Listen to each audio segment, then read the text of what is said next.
ये रहा केदारनाथ, पीछे पूरा बर्फ है।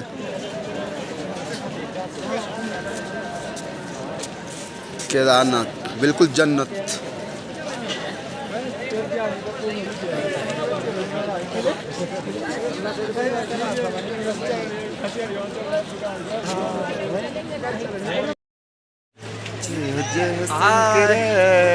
हर महादेव। अपने मंजिल के हम केदारनाथ पहुंच चुके हैं।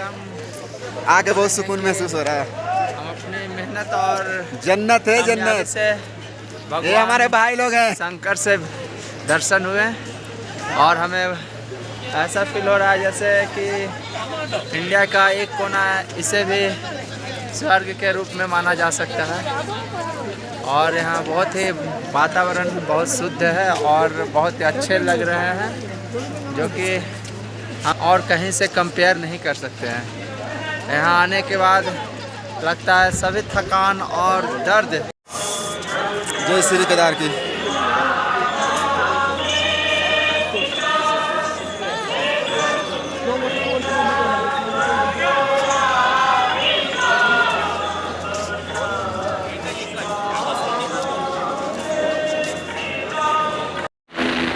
हेलीकॉप्टर है, इससे भी आदमी जाता है। हेलीकॉप्टर, ये हेलीकॉप्टर है, इससे भी नीचे जा सकते हैं। जी।